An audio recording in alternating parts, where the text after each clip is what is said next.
Good evening, folks. This is The Weird Part, and I am your host, Vincent Treewell. Tonight we're going to talk about some personal experiences that I have had. Some of you may have heard me discuss them on other podcasts. I don't believe that I've mentioned them on this podcast. These are somewhat subjective, but very real experiences that I have had, and I just recently had another one, and that's why I'm talking about it. I guess I'll just start in chronological order. The first person that I saw that seemed so strange that he might not have been a regular, average, mundane human being like you and I, was a person that I will call the 4th of July guy, because he was seen by myself and several people, including my wife, about 15 years ago on a 4th of July, which I happened to have the day off and was socializing. And it was extremely hot, very hot, like solidly 100 degrees. It was so hot that I wore shorts, which is something that almost never happens. I had to find a pair of old swim trunks just so I could not die of the heat. A lot of young guys were walking around with no shirts on. It was that kind of heat, incredibly hot and incredibly humid. And we were across the street at a neighbor's having some beers on the porch, and this guy, seemingly out of nowhere, comes walking down the street. And walking, he was more like marching down the street. And he had a military bearing and a look of real focus, like he was on a mission.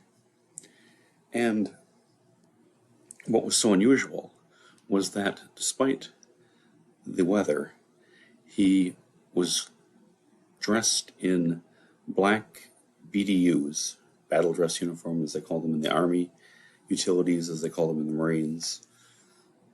What looked to be kind of like the type of clothing that a SWAT officer would wear, but without any insignia or any patches, badges, anything like that. Just plain black BDUs. Over that, in combat boots. And over that, a 3/4 length leather coat. Now, it was incredibly hot that day. And it was amazing to us that he could even walk and not just pass out from heat stroke. He walked past us, continued on foot, got to the intersection, and just we couldn't see him anymore. He didn't poof disappear, but we couldn't see him any longer. That's been kind of a, story in our family for quite a while. The 4th of July guy, because we'd lived in the area for well over a decade, more like almost 2, and never saw him before, never saw him again. He was on foot, so he couldn't have come from very far, and he couldn't be going very far, one would not think. And he was a huge man. He was African American. I compared him to either Warren Sapp, the football player, or Michael Clark Duncan, the late actor. He was both tall and broad. Just a huge, big guy. And clad completely in black. And wearing these heavy, hot clothes. And seemingly totally immune to the weather. And I joked to my wife that day that he must be a Terminator soldier from the future. But in subsequent years, I've come to wonder, what was this person? Was this someone from another part of the multiverse? Or, it has been suggested to me, was this one of the Fae folk? One of what are sometimes called the fairy people, who do not always appear as little and do not always appear flying about, but sometimes appear as solid and corporeal as you or I. Just an interesting thing that happened. Again, never saw him before, never saw him again. A few months ago, I saw another figure.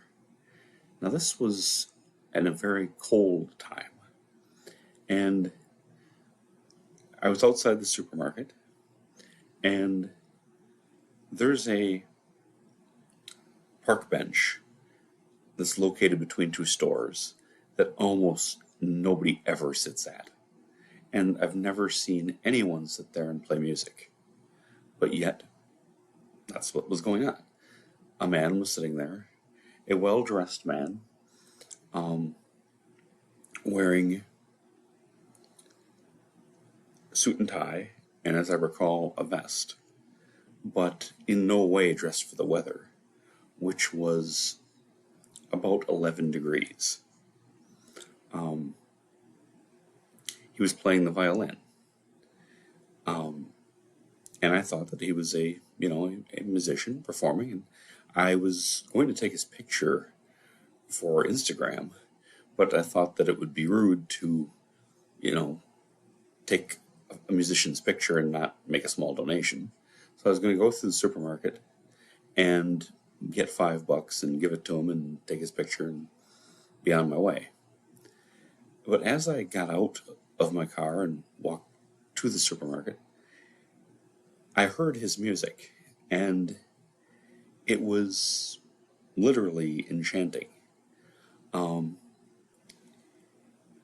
It was Celtic. I am certainly not a person well versed in music in general, let alone folk music and, Irish, Scotch ballads or anything like that. I don't know. I don't know what he was playing, but I know that it was unlike anything I'd ever heard. It was clearly Celtic.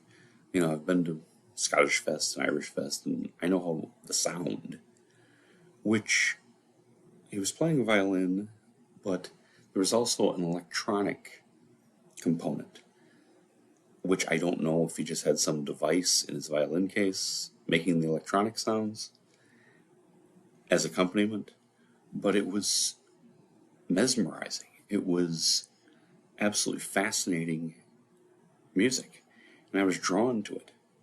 And I felt this desire to walk over to him. But I said to myself, I'll just go and get a couple items and get $5, and I'll come out and see him after that.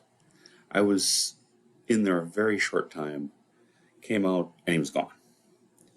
And never saw him arrive, never saw him leave. I had a chance to talk with Joshua Cutchins, so maybe I have mentioned this in the podcast, I guess. But Josh is an actual professional musician, and he pointed out something I hadn't thought of, which is stringed instruments you really don't play in freezing cold weather like that. It was 11 degrees out, not counting the wind. It was bitterly cold, which this guy seemed to be completely unaffected by. And yet, it seemed to you don't play them because it affects the strings, but that wasn't what was happening that day. So, were these two people something other than regular people acting strange? I don't know. I don't think there's any way we can know. But it has been suggested to me that they may have been the Fae. So that brings me to a third one, the Mayday Man. I call him that because I saw him on May 1st, which is a pagan holiday, and I'll just leave it at that. I saw him in broad daylight. I was running an errand. Traffic was kind of heavy, so I could not pull over and take his picture or like really stare at him, but I did see him quite clearly. And he was on the sidewalk. I'm driving along, and he was a very large man. And he was almost like a sort of a, just to make an analogy, a photo negative of the 4th of July guy. He was tall and broad, over 6 feet tall, and every bit of 400 pounds. He was obese, but not just obese. He was like burly. He was a huge dude. And he was white, and he was dressed all in white. When I say all in white, I mean he had white trousers, a white sort of work shirt, a white t-shirt, white shoes, a white COVID mask, and a white ball cap. And it just stuck out so much that I had to slow down and just rubberneck and take a look at him like, what is this person? And I don't know. He, again, there's nothing supernatural that he did or anything, but it just seemed really, really unusual. And I've been back through that particular area several times. Never saw him before, never saw him again. It seemed like he was an appearance. And I don't know, did he somehow relate to the 4th of July guy? Did his appearance mean something? I have no idea. But it's just a strange type of encounter to me. And I say encounter, that might be a little strong of a term. None of these people talked to me or in any way directly interacted with me. Quite the opposite. But just seeing them really made a big impression on me. That's why I said this is subjective. I couldn't prove anything to a skeptic. I couldn't prove this to people who believe in stuff like this. Okay? But it just seemed very strange. And yes, there are people who walk around dressed oddly, looking oddly, doing odd things. That's part of the human condition. Yes, that happens. But this just seemed more than that. And it just seemed so eye-catching. All three of these. Because in each case, the unusual person stood out so much from the environment around them. And was so unique and was such a one-time only appearance that, generally, if you live in an area, you kind of get to know the people who are walking, even if you don't know them by name. All three of these people, never before, never again. And you never see them where they come from, and you never see where they go. They're just there, and they're not there. And all of these encounters, very brief, under a minute, really. And that's kind of left me wondering what that means, if anything. So now we can add to the 4th of July guy and to the winter violinist, we can add the Mayday Man. So, please, if someone has some ideas out there of what any of this is, what it means, feel free to share. Because I'm wide open to possibilities, but it just does not seem like normal day-to-day life. In discussing these type of characters, I am frequently reminded of John Keel's Mothman prophecies and the deluge of very strange, not technically paranormal, but just very weird people that began showing up when he began investigating the Mothman phenomenon. And they appeared sometimes to him. I believe he had a phantom photographer take his picture in his apartment at least once, and then run away. But also, they appeared to the witnesses. They appeared to Mary Hyre. They appeared to people who'd seen things. And there was nothing about them that was definitively abnormal. Like, impossible to happen in our normal day-to-day world. But there was just a vibe around them that was off. It was something different from the norm. And they frequently appeared to be immune to the weather that everyone else was experiencing. It's just a little thing, but it's something that I have noticed.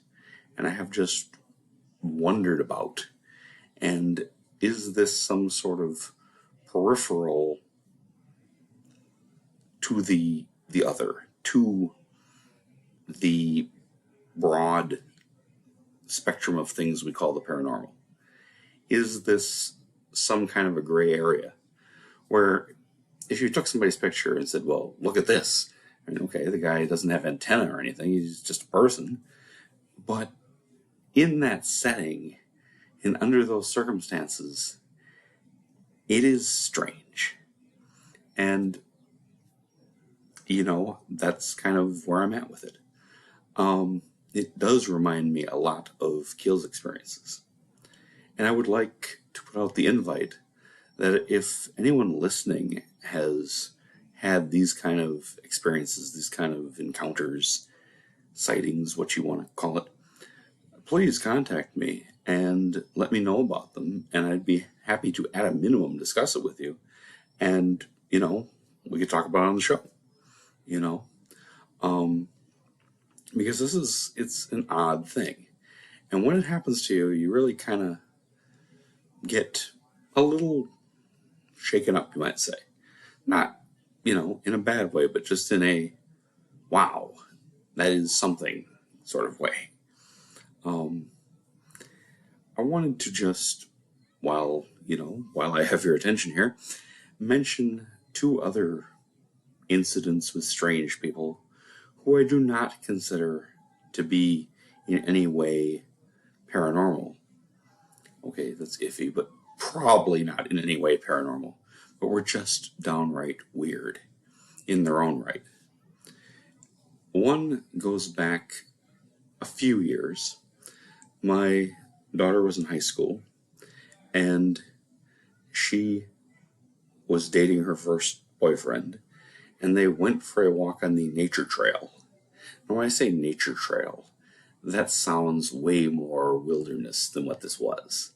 This was, within a couple of 100 yards of major roads, and it was paved, and people went bicycling there and roller skating, and it was not the deep woods of anything.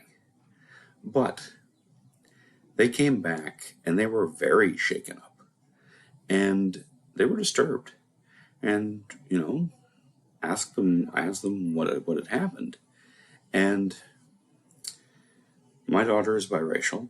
The guy she was dating was black. And she said there was a white man dressed all in camouflage watching us from the woods. And he was watching us. He didn't say or do anything, but he was clearly back in the woods, dressed all in camouflage, watching us. And they were very disturbed by that, and I don't blame them. And I'm just like, what the hell was that? I've read other people's encounters with strange people in even a slightly wooded environment. And there are some weird encounters that happen. I don't think they ever walk that nature trail again because it was disturbing. There's some guy, and she described it, he was all decked out in camouflage. And they were able to see him, but he was clearly watching them way before they spotted him. I don't know purely what to make of that. But it was a thing that happened. The other incident was a person that I've seen a number of times, and I refer to him as the Octopus Man. And I don't believe that the Octopus Man is something other than a normal human being. But I'd always see him at odd times when I was in the middle of doing something else, because I wanted to kind of casually approach him and just kind of get what his deal was, because he always dressed the same, and that was in this sort of like collarless white jacket and white slacks and a shaved head and this huge white beard, which was either dreads or braids. He appeared to me to be a white man, but I'm not 100% on that. And he had this gigantic white beard that made me think of the Octopus Man in the Johnny Depp Pirates of the Caribbean movie. The guy who has the octopus for a face. Yes, he looked, obviously it wasn't literally like that, but it was reminiscent. If a normal person grew their beard and either braids or dreads that looked like tentacles, and about 8 of them, and it was just an unusual thing. And I would see him at the most inopportune times. He'd just pop up, and I'm not going to mistake him for somebody else, but I just always wondered, who is that guy? And, kind of what's his deal? And again, there's nothing wrong in the world with dressing however you want. It's a free country, it should be. You should be able to wear whatever you want to wear. But my curiosity has kind of been gnawing on that. So if anybody knows somebody like the Octopus Man and could just tell me, is that like, I always thought that he might be in some sort of sect, or I don't want to say cult because that has a negative connotation, but something along those lines. That this might be something that people in this organization do. So anyway, if you know anything about the Octopus Man, let me know. Also, if you have been stalked or observed in the woods by somebody who seemed like they were it's not hunting season for anything, and yet they're all camoed up watching you, let me know, because I'd like to compare notes on that too. It was a very disturbing experience for those 2 young people, and I know that there's situations that have happened that are a lot worse. So yes, just some interesting material. That is about it for this episode of The Weird Part, but there will be more content coming this week, and please do get back to me if you have experiences similar to what I've described, or other paranormal material that you'd like to discuss. Once again, thanks for listening. This is The Weird Part. I'm Vincent Truewell. Good night.